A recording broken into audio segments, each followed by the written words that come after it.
Welcome back to 100. So ఈరోజు మన వీడియోలో 2025లో ఎలాంటి సెక్టార్ మీద ఫోకస్ చేయొచ్చు, ఏ సెక్టార్స్, ఏ ఇండస్ట్రియల్స్ పైన ఫోకస్ చేయొచ్చు అనే వాటి గురించి మనం మాట్లాడదాం.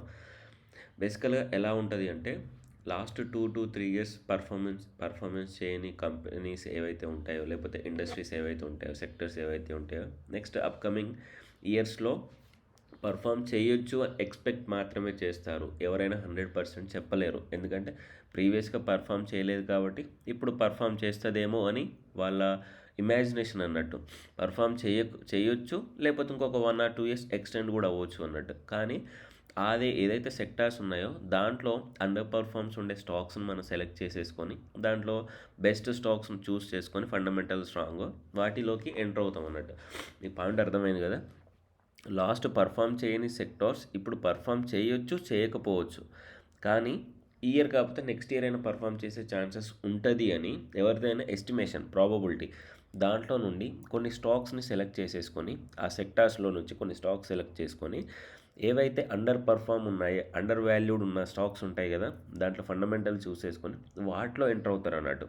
సో బేసికల్గా ఇది వాళ్ళు అందరు చెప్తున్న జరుగుతుంది అన్నట్టు. సో అది మరి ఎక్కడ చూడాలి అనే వాటి గురించి మనం ఈరోజు మాట్లాడదాం.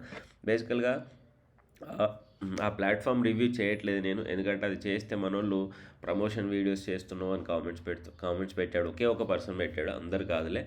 సో మీకు ఆ ప్లాట్ఫామ్ రివ్యూ కావాలి అని అనుకుంటే ఒకసారి నాకు మెన్షన్ చేయండి, నేను చేస్తా, దాంట్లో ప్రాబ్లం ఏం లేదు. ఎందుకంటే ఈ 2000 సబ్స్క్రైబర్స్కి ఎవడు ప్రమోషన్స్ అయితే ఇవ్వడు, అది మీకు తెలుసు.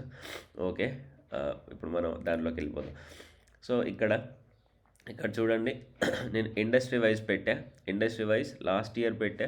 ఇక్కడ 3 years ఉంది, 5 years ఉంది, నెక్స్ట్ 10 years కూడా ఉంది అన్నట్టు. సో మీరు బేసికల్గా ఎక్కడైనా ఎవరైనా షేర్ చేస్తూ ఉంటారు అన్నట్టు. ఇలాంటి థిమాటికల్ వ్యూస్ అంటారు వీటిని, thematic views. I think thematic views.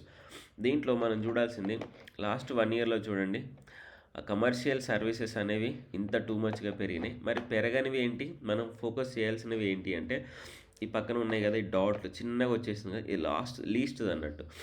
Department stores కానీ,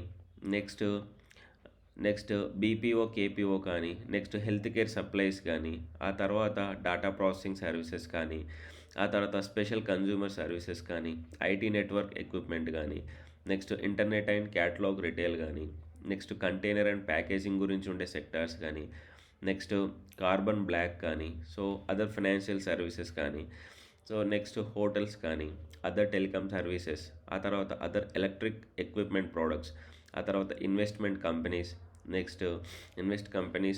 next commodity printing and stationery, ఆ తర్వాత ఇంటర్నెట్ సాఫ్ట్వేర్ సర్వీసెస్, ఆ తర్వాత డిస్ట్రిబ్యూటర్స్. ఇక్కడికి వస్తే movies and entertainment, capital markets కానీ, ఎక్స్చేంజ్ కానీ, సో ఇండస్ట్రియల్ మెషినరీ. సో ఇటు వెళ్ళే కొద్దీ కొంచెం గ్రోత్ అనేది లాస్ట్ 1 yearలో చాలా ఎక్కువ ఉంది. వీటన్నిటిని కొంచెం పక్కన పెట్టేసుకుంటాం.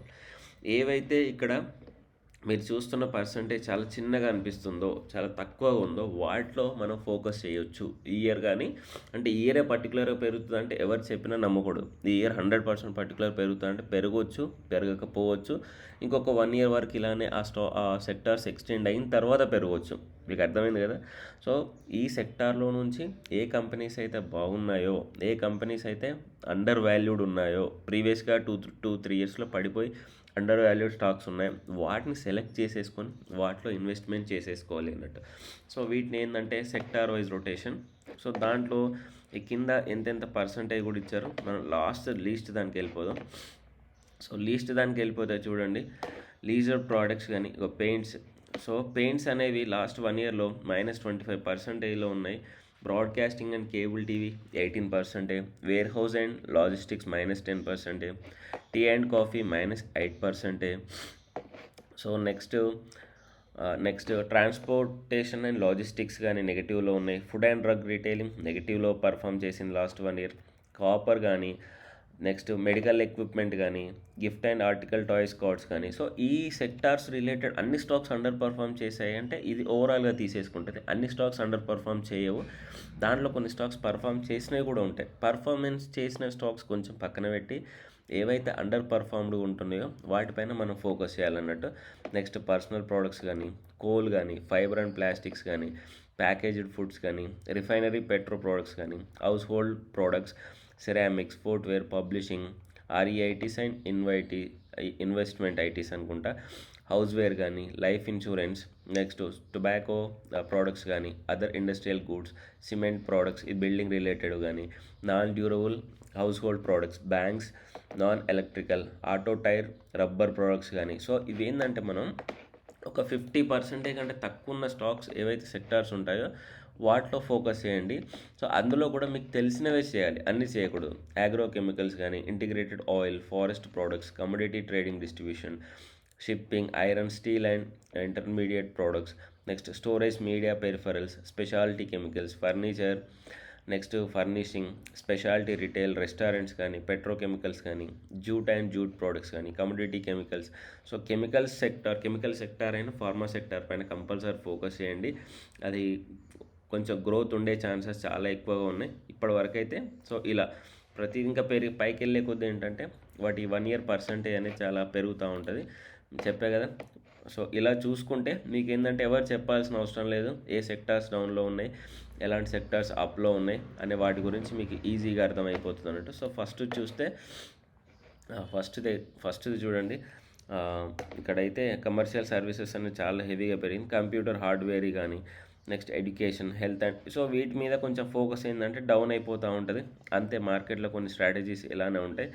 సో ఈ 1 yearలో చాలా ఎక్కువ పెరిగినాయి కదా, సో 1 yearలో ఎక్కువ పెరిగినాయి కదా, ఇంకో 1 year పెరగకపోవచ్చు అంటే పెరగవచ్చు.